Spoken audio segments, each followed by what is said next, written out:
കുരിശുരത്തിന് ഉറുപ്പൻ, ആ കാലത്ത് ഉറുപ്പൻ രണ്ടാം മാർപ്പാപ്പയാണ് കുരിശുരത്തിന് ആഹ്വാനം ചെയ്തത്. എന്തുകൊണ്ടാണ് ഈ പറയുന്ന മാർപ്പാപ്പ ആഹ്വാനം ചെയ്തത്? ഒന്നാമത്തെ ഒരു പ്രധാനപ്പെട്ട കാര്യമാണ് ഡിഫെൻസ് ഹോളി പ്ലേസസ്.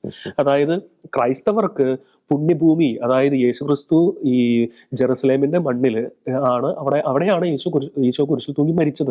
അത് ക്രൈസ്തവർക്ക് വിലപ്പെട്ട സ്ഥലമാണ്. ജെറുസലേമിൽ നിന്നാണ് ക്രിസ്ത്യാനിറ്റി ആരംഭിക്കുന്നത്. ആ സ്ഥലം വേറൊരു ആൾക്കാർ, അതായത് യാതൊരു ബന്ധമില്ല, അതേസമയം എന്തൊക്കെയോ പേരിൽ ക്ലെയിം ചെയ്തു വരുന്ന ആൾക്കാർ വളഞ്ഞ് ക്രിസ്ത്യാനികൾക്കുള്ള അല്ലെങ്കിൽ മറ്റ് യഹൂദർക്കുള്ള ആക്സസ്, അവർക്കുള്ളൊരു വഴിയെല്ലാം തടഞ്ഞു വെക്കുമ്പോൾ തീർച്ചയായിട്ടും അത് ഡിഫെൻഡ് ചെയ്യേണ്ടത് ആരുടെ കടമയാണ്? തീർച്ചയായിട്ടും അത് നീതി ന്യായത്തിന്റെ പക്ഷത്താണെങ്കിൽ ക്രൈസ്തവരുടെ കടമയായിരുന്നു. ഒന്നാമത്തെ ഭാഗമാണ്.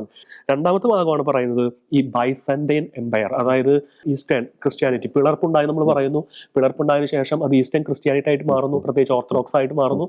അപ്പോൾ ഓർത്തഡോക്സ് പോപ്പിന്റെ കീഴിലല്ല, പക്ഷേ ഈ പറയുന്ന ഓർത്തഡോക്സ് ക്രിസ്ത്യൻസ്, ഐ മീൻ ഈ പറയുന്ന ഈസ്റ്റേൺ ക്രിസ്ത്യാനിറ്റി പോപ്പിനോട്, അതായത് ആ കാലത്ത് മാർപ്പാപ്പയോട് ഈ തുർക്കിഷുകളുടെ അല്ലെങ്കിൽ ഇസ്ലാം അധിനിവേശത്തിൽ നിന്ന് ഞങ്ങളെ രക്ഷിക്കാൻ വേണ്ടി ആവശ്യപ്പെടുകയാണ്, ഞങ്ങളെ രക്ഷിക്കാൻ വേണ്ടി ഹെൽപ്പ് ചെയ്യാൻ ആവശ്യപ്പെടുകയാണ്. അതിനു വേണ്ടിയിട്ടാണ് കുരിശുകൾ നടത്തിയത്.